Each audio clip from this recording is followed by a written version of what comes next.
Live from WRAL News Headquarters in Raleigh, your number one source for local news. WRAL News, coverage you can count on. We dropped to freezing this morning in most of the locations across our area. We could see that for the next 2 mornings. I'll show you how cold it will be as you step out the door tomorrow. Also, another young life cut short by gun violence. Police are asking for help solving the murder of a 15-year-old boy.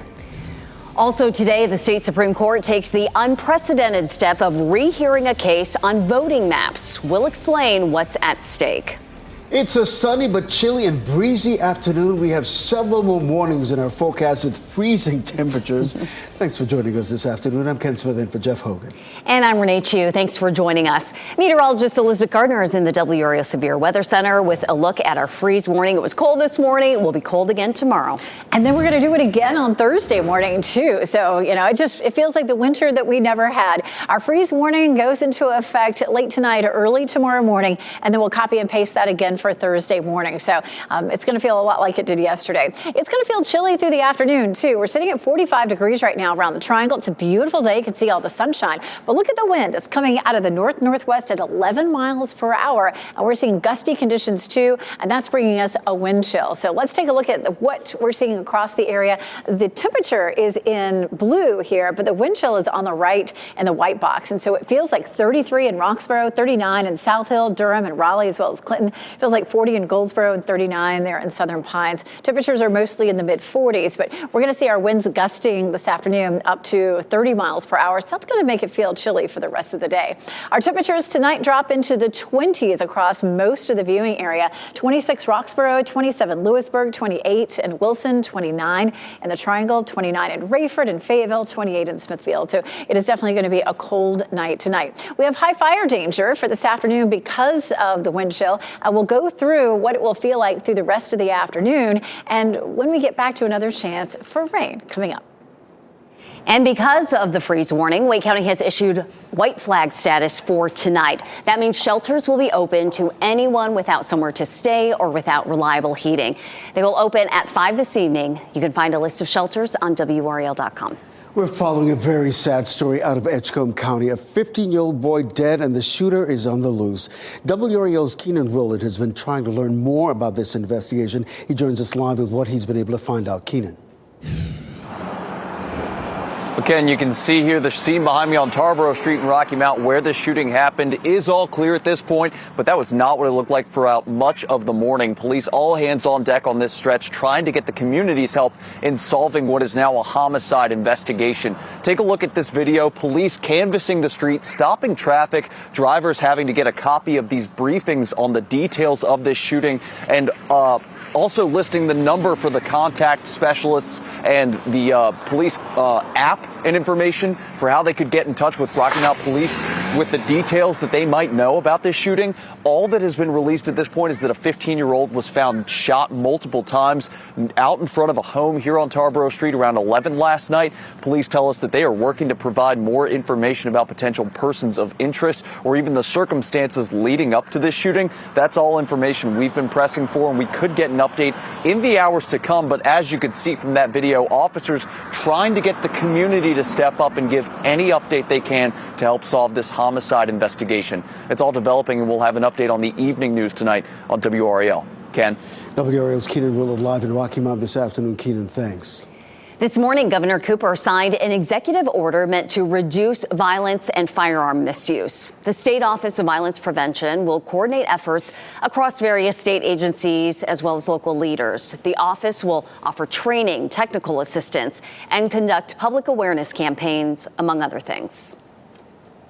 Over the last year, I have convened groups of sheriffs and chiefs and mayors and public health leaders, emergency health care workers and responders to hear from them, hear about the challenges that they're facing, and to hear about what they're doing about it.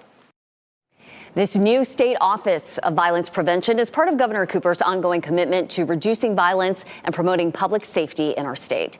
This afternoon, President Biden is expected to announce an executive order that would increase the number of background checks for people buying guns. The executive order would move the U.S. as close to universal background checks as possible without additional legislation. It would also keep more guns out of dangerous hands by increasing the use of red flag laws. The president is also encouraging the Federal Trade Commission to issue a public report analyzing how gun manufacturers market firearms to minors. Within the hour, the state Supreme Court will rehear a case that once again allows state lawmakers to use gerrymandering to affect future elections. This is a rare move by the state's high court to reconsider a case that's already been decided. WRAL's Matt Tallham is live outside the court in downtown Raleigh, where protest is happening right now. Matt. Yeah, Ken, several voting rights groups are together here listening to speeches. You can see some of the signs they're holding up here right in front of the Capitol saying, "We are the People's Coalition." There's also even a sign over here and a inflatable saying "Flush Gerrymandering." This group is protesting partisan gerrymandering of voting districts. They are gathered here, more than 100 people in this people's rally. They have their megaphones pointing towards the Supreme Court right across the street. Just 3 months ago, the court's Democrat majority ruled that the maps state lawmakers drew violated the constitutional guarantee of free elections. Those maps for state legislative and congressional districts favored Republicans. Now the court has a Republican majority, and they are giving this case a do-over. That is something the court has only done twice in the last 30 years. But it's all about, are we going to have fair maps in this state or not? This case could legitimately legalize gerrymandering if they reverse it. So for us, it's all about whether we have a shot at fair maps in North Carolina or not.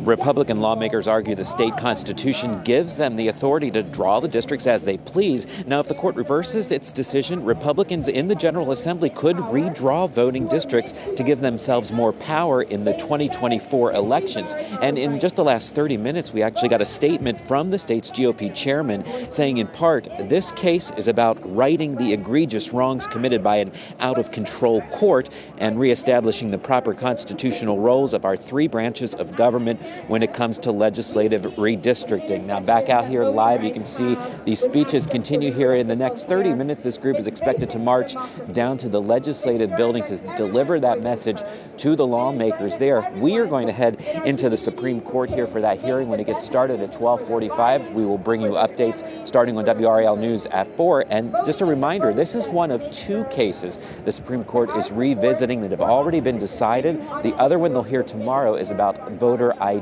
laws. Matt Tallham live on top of this story in downtown Raleigh. Matt, thanks. Well, how should racial issues be taught in public schools? That debate is expected today before a key committee in the State House of Representatives.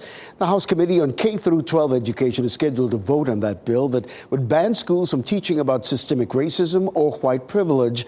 A similar bill was vetoed by Governor Cooper last year, but his veto power is weaker this session after Republicans gained seats in the legislature. For our overall coverage of the legislative session, visit nccapital.com. When the time comes, President Joe Biden says he will deliver the eulogy for former President Jimmy Carter. Biden says Carter asked him to do it. The former president began receiving hospice care at his home in Georgia last month. At 98 years old, Carter is the oldest living U.S. president in history. Biden last saw Carter during a visit to his Georgia home in 2021. We're following some breaking news now out of Raleigh. Police charging a man in connection with a deadly street racing crash. WRAL's Brian Schrader is following the new developments. Brian. Ken, just a couple of hours ago, we confirmed that a Garner man has been charged with that crash on Atlantic Avenue. 30-year-old Manuel Cerrone faces involuntary manslaughter, felony hit and run causing serious injury or death, and misdemeanor death by vehicle. Police say that he was driving a Camaro that was racing with a Mercedes last Tuesday around 4:30 in the morning. Investigators say the Mercedes driver, 33-year-old William Ortiz, died when he hit an oncoming SUV. Police say that Cerrone crashed the Camaro and then left the scene. Raleigh police charged him this morning. That crash injured a woman and child in the SUV, and at last check, they still were in the hospital recovering from serious injuries, Ken. Brian Schrader reporting. Brian, thanks. Well, new at noon, parts of Franklin Street in Chapel Hill are closed. The road is closed on East Franklin Street between Howell Lane and Roosevelt Drive. This is a picture posted to the police department's Twitter page. Police say a truck snagged utility lines and took the lines to the ground. No one was hurt, police say, to avoid this area. Well, major backups on I-85 right now because of a crash. This is happening on the northbound side in Orange County near exit 170. The left lane is closed. This could impact your commute until about 1 o'clock this afternoon. If you see a lot of law enforcement officers on NC State's campus today, know that they are doing training drills. They picked this week for the training because students are on spring break. The drills run until 5 p.m. today and then run from 8 to 5 tomorrow and Thursday. There will be officers from federal, state, and local agencies on campus. The university says it has notified nearby businesses and neighborhoods about the training. Let's take a look at stocks. The Dow is seeing quite the rally right now, up 359 points as it tries to make up for a 5-day slide. The Nasdaq also up triple digits, 246, S&P 500 advancing 68 as investors feel more confident about the banking situation. Lots more to share this noon hour. Zebras aren't known as wild and dangerous animals. Coming up next, though, the zebra attack that injured the owner of this sanctuary where children were visiting and how first responders tried to stop the aggressive animal. Also, severe weather hitting both coasts of the U.S. Out west, they're seeing rain. In the Northeast, it is snow. The number of Americans in the path of these storms. And Duke proposing a rate hike. How much your electric bill could go up later this year if that increase is approved. Download the new WRAL streaming apps on Roku, Fire TV, Apple TV, and Android TV.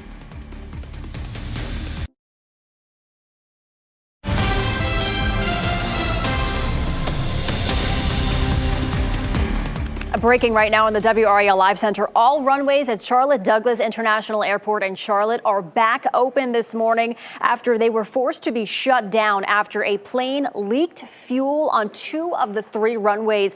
They say a flight that departed on Tuesday leaked fuel onto the center runway, took off, returned back to the airport after declaring an emergency, leaked fuel on the left-hand runway. They had to shut down the airport. That flight was bound for Detroit. It did land safely back at Charlotte Douglas. They say ground crews had to work to clean up the spilled fuel, and that's when the FAA declared that ground stop for all flights. Again, Charlotte Douglas International Airport runways have reopened again. They reopened by 10:30 this morning. Michelle, thanks. New at noon, police in Chapel Hill are trying to find 2 men involved in an armed carjacking. Authorities say it happened at the Cruisers on Raleigh Road. Officers say 2 men drove up to a black Nissan Rogue. One of the men got out and stole the black Mazda CX-5 at gunpoint. Authorities say the stolen car has a decorative red Arkansas Razorbacks plate on the front end and a Carolina Hurricane sticker on the back bumper. If you see this car, contact police immediately and do not approach it. An Ohio man is recovering at a hospital after he was mauled by a zebra. I got attacked by a zebra. What attacked you? A zebra. A zebra? It sounds like even the dispatcher can't believe her ears. That's the owner on the phone with 911 after one of his zebras bit him. It happened about 30 miles south of Columbus, Ohio. Medical personnel arrived to care for the victim, but the zebra continued to act aggressively. Body camera shows a man chasing the animal away with a large stick, but it returned and started charging the deputies on the scene. One official tried to scare it away by yelling, but it kept advancing. He's already bit him, attacked him, knocked him down. His face was all bloody. There was kids there at that time. They tried to shoo it away a couple times, hit it with a stick, the one guy did, and then it still came back at him. Well, zebras are not listed as wild and dangerous animals by the Ohio Department of Agriculture, which means they can be owned as pets. GM says it is exploring the idea of adding artificial intelligence into its vehicles. The company says it is looking into how to use ChatGPT in new cars. It says the AI chatbot could help drivers access features from the owner's manual, for example, or sync their schedules from a calendar, among other features. The announcement is part of GM's broader collaboration with Microsoft. With the explosion of artificial intelligence, NBC's Scotty Schwartz has a story you have to hear to believe. I'll have you know I graduated top of my class in the Navy SEALs. For the record, that's not really Prince Harry. It's just one example of what's sweeping the internet today. The latest deepfakes aren't so much about looks, but sound. See this speech by Leonardo DiCaprio? I stand before you not as an expert. Well, a voice replication company used AI to generate the sound of podcaster Joe Rogan. One of the 400,000 people. Steve Jobs. And the billions of others around the world. Robert Downey Jr. As an actor, I pretend for a living. And others. The technology to quickly clone someone's voice is available to anyone with an internet connection, giving them the ability to make manufactured content like this. I'm hungry. Hey, boy, give me some chicken nuggets. To see how the tech works, we headed to Silicon Valley's Resemble AI, a company that recently teamed up with the filmmakers behind the Andy Warhol Diaries, recreating Warhol's voice for some of the narration. I went down to the office because they were making a robot of me. Resemble AI says, unlike other voice cloning platforms, they require a person's consent before uploading samples of their voice, which we gave. So we uploaded a few examples of my own voice and cadence, and soon I could type in anything and have it come out sounding freakishly close. This is what my voice sounds like when I clone it. Let's see. This is what my voice sounds like when I clone it. Wow. And this is just based on 5-10 minutes of my voice? 5 minutes of audio, yeah. So we've got Lester in here, too. Please take care of yourselves and each other. With the tech has come the potential for misinformation and abuse.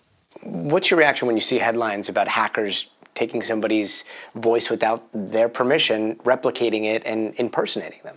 We have to be very careful about deploying these models out and how they're being accessed. We also have to be aware that these models are going to be used by everybody. Resemble AI says they have safeguards to prevent fraud, but critics say others don't. How do you see people using this technology? So think the types of phishing scams that we have all seen, but more sophisticated because now you're going to get a phone call from somebody that sounds like somebody you know. Meaning going forward, just because you hear it doesn't mean you should believe it. Scotty Schwartz, NBC News. That wasn't me. My goodness, that technology in the wrong hands? Oh, unbelievable. Well, now to tens of millions of Americans dealing with dangerous storms on both coasts. A slow-moving nor'easter burying parts of New England and the Northeast under not inches, but feet of snow. It's expected to impact more than a dozen states through Wednesday, and it's already canceling hundreds of flights. Out west, hard-hit California is facing even more intense flooding. Thousands under evacuation orders and warnings in communities all along rivers because of rising floodwaters. And we're not dealing with anything like that around here, just cold weather. Yeah, each coast just can't get a break. Feeling a little guilty for our quiet and beautiful weather. Although we do have cold temperatures to talk about that we'll have overnight and in the morning hours. Meteorologist Elizabeth Gardner with a look at how people are enjoying the beautiful sunshine outside. They don't care that it's chilly outside. I mean, it's never chilly on the golf course, right? Look at these folks out here.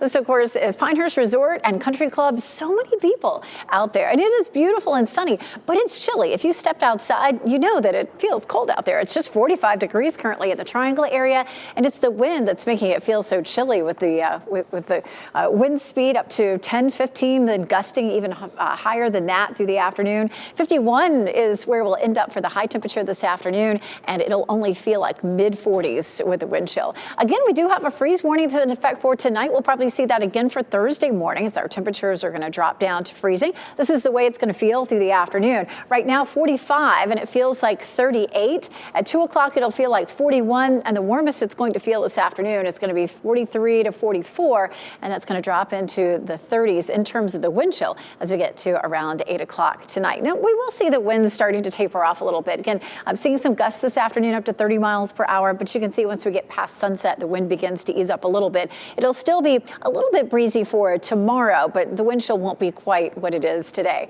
As we mentioned earlier, we have high fire danger. We have low humidity, so a very dry air mass. The breezy conditions and the dry conditions together, of course, bring us high fire danger. So you're encouraged not to do any outdoor burning. It's really going to be best to wait until the weekend after we see some rain on Friday night. You know, we've had a lot of Hurricanes games over the winter where it felt pretty good to do some tailgating before the game. Maybe not so much today. Temperatures will be feeling like mid 40s, maybe even upper 30s by the time we get to 8 p.m. And as folks are coming out, it'll be in the upper 30s. So some chilly nights ahead for sure. Our normal low is 39. For tomorrow morning, we'll be about 10 degrees below that. Thursday morning, 30 degrees. And then by Friday, we're a lot closer to normal. Here's the difference. Of course, we're looking at temperatures that are below normal, shaded here in blue, and the yellows and the oranges are temperatures above normal. We get above normal for just part of Thursday and Friday into the first part of Saturday, and then after that, we start to end up seeing those temperatures dropping back into the 50s for highs. So a chilly day today and tomorrow. Thursday is a little bit milder with temperatures in the mid 60s. And you look at that 73 on Friday. It is St. Patrick's Day, and a lot of folks like to be out and about for St. Patrick's Day. It's going to be fine. We will see some rain during the evening, overnight, and into the first half of Saturday. And coming up in about 30 minutes, we're going to walk through the timeline of that rain so you can plan around your Friday evening plans and your Saturday plans. After that, we're back to some chilly conditions, but it'll be dry for us on Sunday and Monday. Elizabeth, thanks. Daylight saving time may have you feeling more tired than usual. Ahead at 5. 5 on your side breaks down useful tips and tricks that can help you adjust. And next steps on the way to expanding Medicaid to thousands of North Carolinians ahead at 6. But now ahead at noon, Lunchables will soon be part of lunch programs around the country when students can expect the meals to happen. Also, big news for people who suffer from migraines. The new product that will soon be available and how fast manufacturers say it brings relief.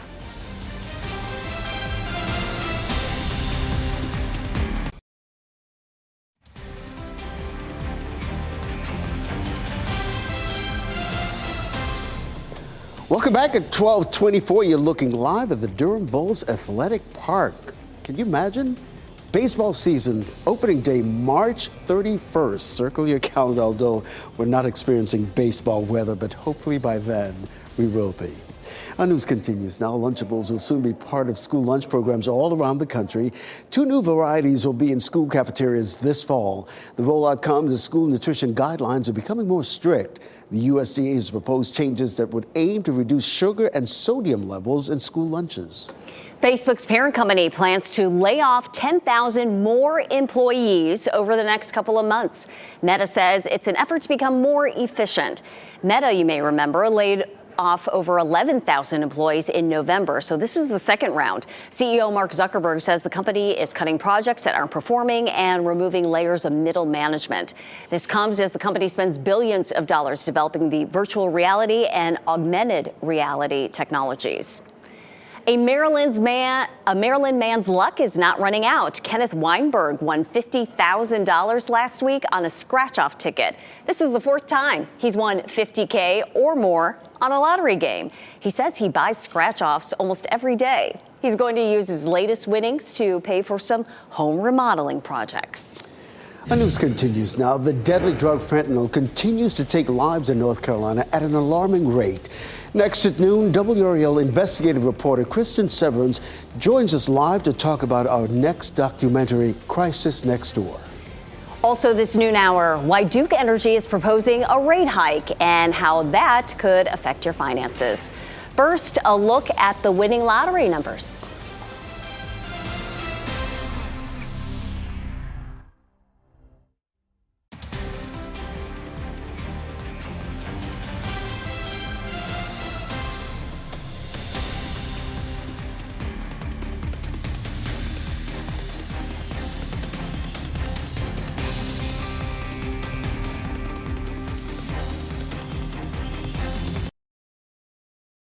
Shot in 4K ultra high definition. Your number one source for local news. WRAL News. Coverage you can count on. The deadly drug fentanyl continues to take lives in North Carolina at an alarming rate. Our WRAL Doc team takes an in-depth look at the synthetic opioid and why it's so dangerous in our latest WRAL Doc, Crisis Next Door. It premieres tomorrow night at 7:30 here on WRAL. And WRAL investigative documentary reporter Kristen Severance produced the doc, and she joins us now to talk about it. Kristen, let's start with the title. Why call it Crisis Next Door? You know, Renee, when you look at the numbers and you start talking to families who have lost loved ones to fentanyl, you realize, this can happen to anyone.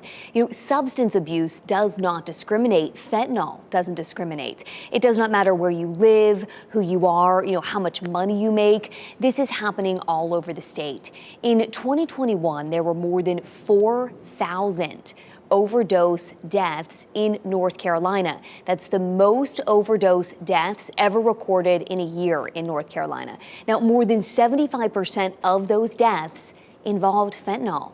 We talked to families, experts, and officials to really uncover, why this is happening. And this is just a very small clip from our latest WRAL Doc, Crisis Next Door. He was a dynamic, brilliant, talented, amusing person. He wasn't just the kid who snorted the, heroin and died. This can happen to or with anyone.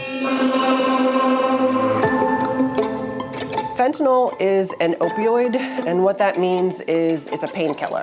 In its pharmaceutical form, when it's produced by pharmaceutical companies and approved by the FDA, it's used for acute and chronic pain.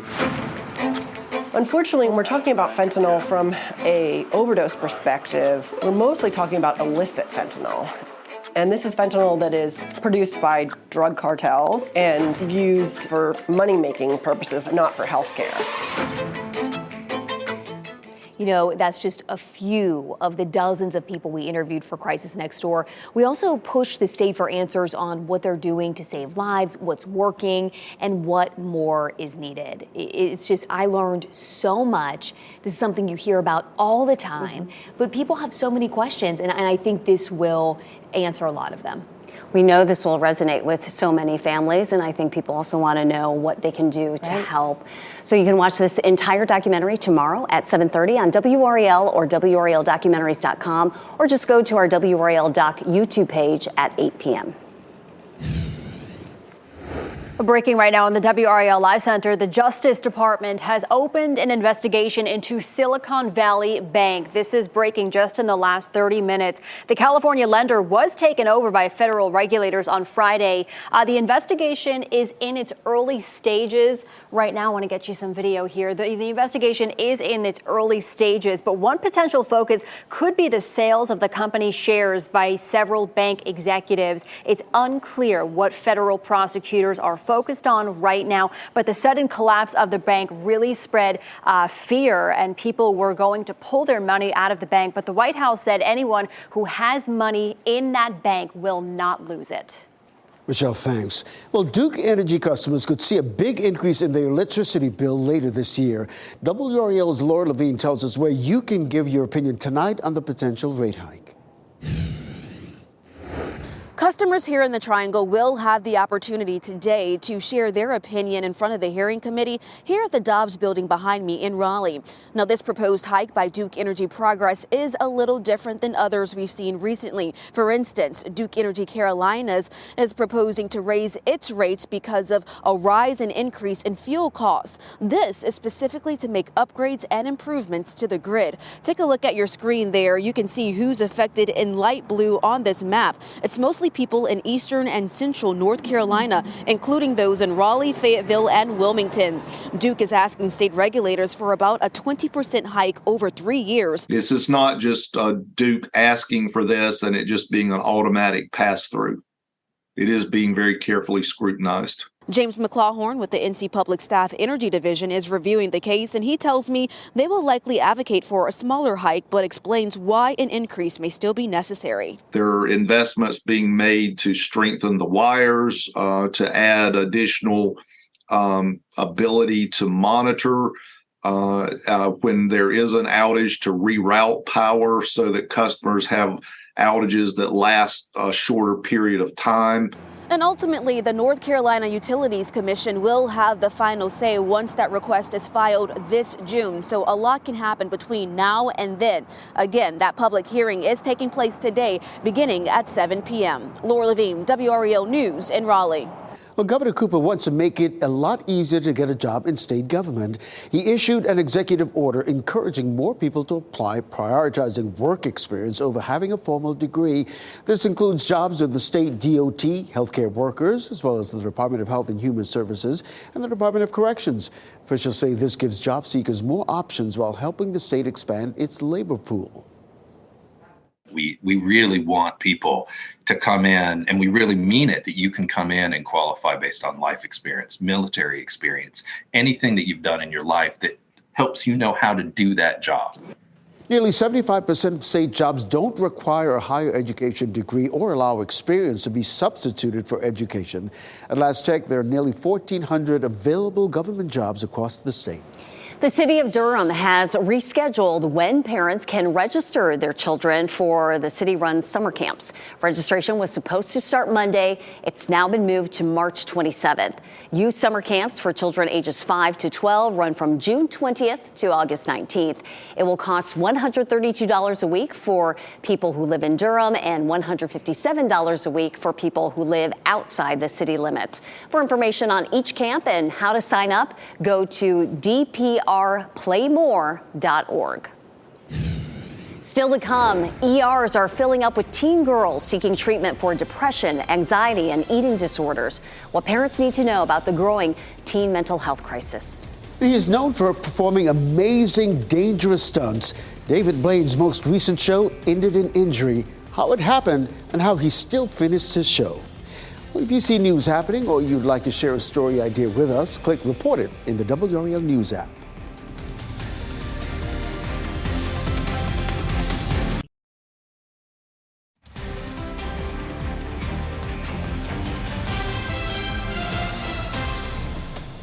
Welcome back. It is a sunny, beautiful day, but it's going to stay chilly. We might hit 50 degrees for a high, and it's going to be a cold night. A freeze warning will be in effect. You're looking live at the downtown Raleigh skyline and watching WRAL News, available on Hulu and the WRAL app on your TV or streaming device.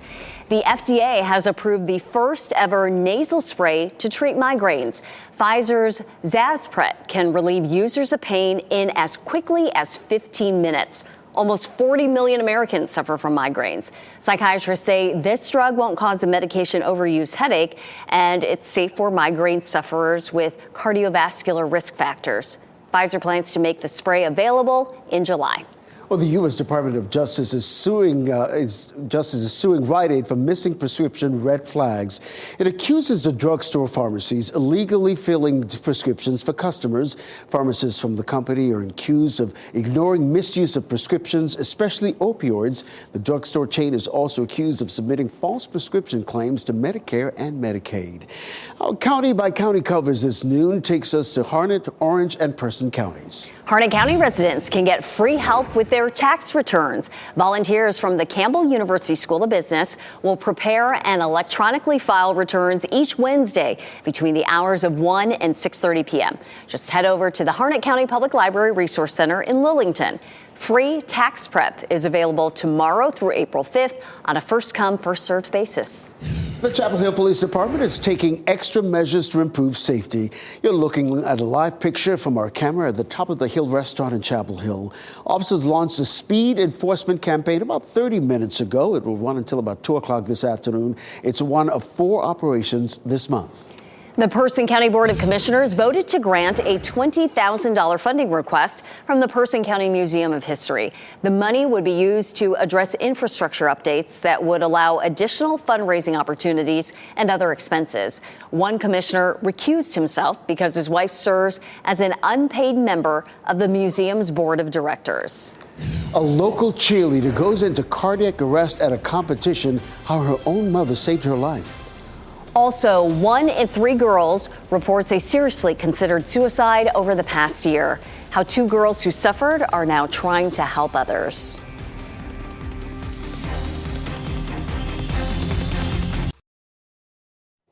A 17-year-old cheerleader is recovering after going into cardiac arrest during a recent competition in Raleigh. Kiana Joe is a student at Western Harnett High School. She was at a competition on March 5th at Broughton High School when during a warm-up she suddenly became unresponsive. Her mother used an AED to help save her life. If we can save one life just with the knowledge of how important it is to get that AED, and that every facility that has any kind of athletes and their children at all, they need to have one. Joe was taken to Duke Medical Center where doctors confirmed she suffered a heart attack at 17 years old. A GoFundMe has been set up to help cover the costs of her hospital stay. A cry for help. It's what the CDC is calling a survey about teenage girls' mental health. It shows they're experiencing, quote, record high levels of violence, sadness, and suicide risk. Jillian Turner introduces us to two girls who suffered themselves and how they're trying to help others. I kept this a secret for a very long time. 17-year-old Caroline Zuba suffered the after effects of trauma for months before turning to self-harm. As time went on, the cuts got worse and deeper. It turned to suicidal thoughts. She eventually tried to take her own life before confiding in a teacher. I will never forget the day my daughter's guidance counselor called me, and she said, "You need to come down to the school.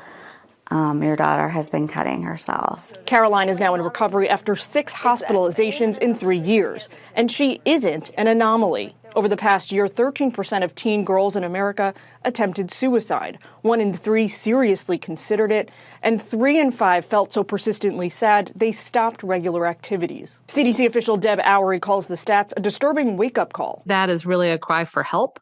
And just shows that there's so much going on. Hi. 17-year-old Ingrid Boshoff explains that young girls' battles are often invisible. It's not treated as a legitimate problem until people see the suicide rates. And they're like, oh, well, we never knew. The American Academy of Pediatrics, though, is painfully aware of this crisis. We just don't have the resources to provide all the support that we need to, whether that's counselors or physicians and providers. Caroline and Ingrid are in recovery, but teen girls just like them continue filling emergency rooms, seeking treatment for anxiety, depression, suicide, and eating disorders. Never would have thought, this would happen to her.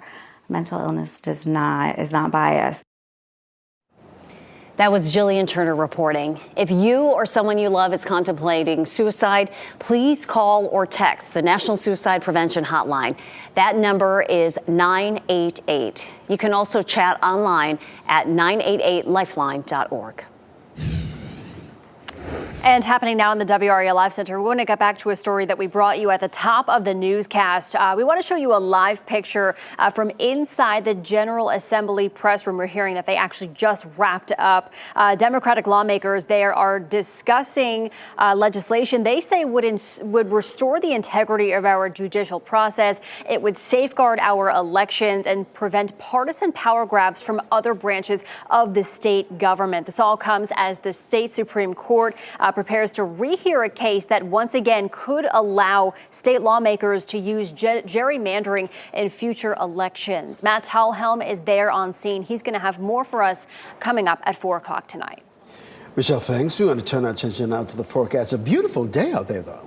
Can't wait to get outside just with a coat, and then it'll be fine. Meteorologist Elizabeth Gardner in the WRAL Severe Weather Center, chillier than normal. And we just have to treat it like the winter that we never had in January. Our high temperature 51, and that's actually our normal high for the middle of January. That's our coldest normal high in the triangle. That's where we are.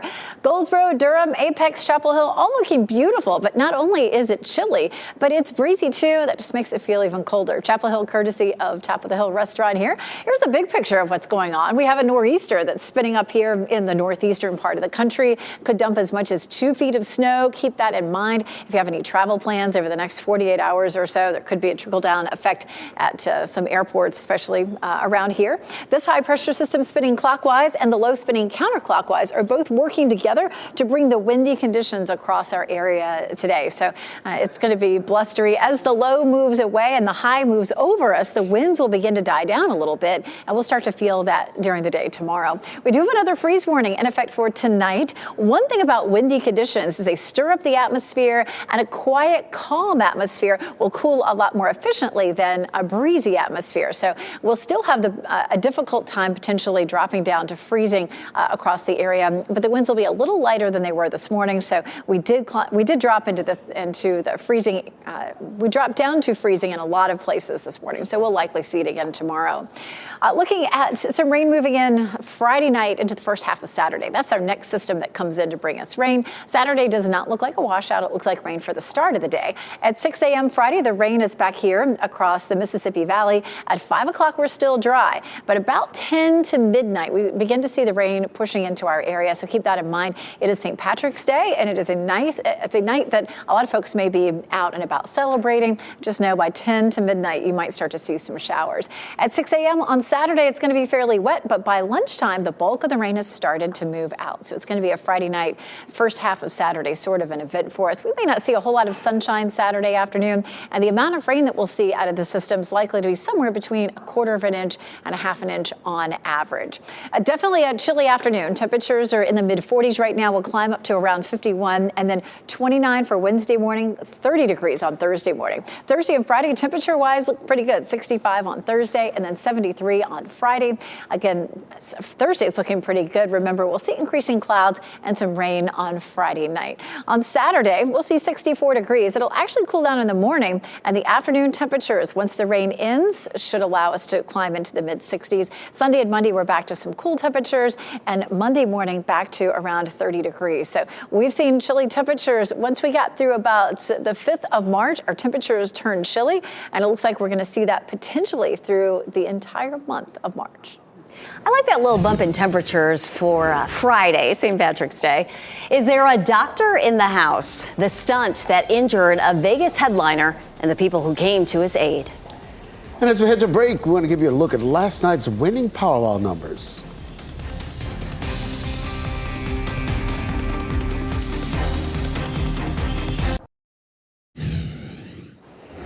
As we wrap things up, here's a look at a few of the headlines we're following today. Police are searching for the person they believe shot and killed a 15-year-old in Rocky Mount. It happened late last night on Tarboro Street. The teen was taken to UNC Health Nash Hospital, where he died. Officers are asking anyone with information about this to call Rocky Mount Police. This morning, Governor Cooper signed an executive order meaning to reduce violence and firearm misuse. The State Office of Violence Prevention will coordinate efforts across various state agencies and local leaders. The governor's office says this new program is part of Cooper's goal to reduce violence all across North Carolina.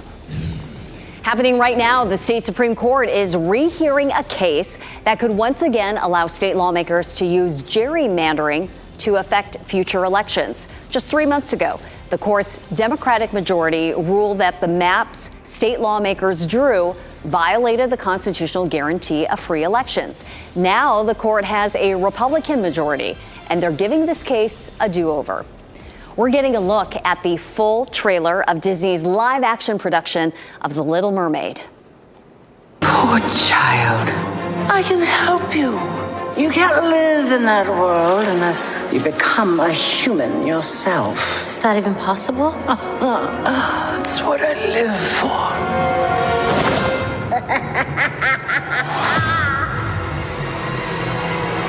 Good cackle. The movie stars Halle Bailey as Ariel and Melissa McCarthy as Ursula. The trailer shows us a glimpse of some of the musical numbers. You can hear Part of Your World. The new Little Mermaid movie hits theaters on May 26th. Can't wait. Illusionist David Blaine injured his shoulder in the opening act of his show in Las Vegas. The risky stunt involved an 80-foot drop into a stack of cardboard boxes in the audience. And he was treated by doctors from the audience who were able to pop his right arm back into place. It took about 30 minutes. Organizers say Blaine finished the show in a bit of pain, but in good humor. Yeah, I'd say. Well, our pet of the day comes to us from the Wake County Animal Center. Meet Boomer. This 3-year-old border collie hound mix is already neutered, microchipped, up to date on vaccines, and ready to go home. He's potty trained, walks great on a leash, and doesn't chew anything beside dog toys. That's key. Boomer gets along well with other dogs and children. And if you'd like to meet Boomer, contact the Wake County Animal Center. NBC News Daily is next on WRAL. Your next local news update is in 30 minutes. Keep watching WRAL News over the air Channel 34 and Spectrum Channel 1257.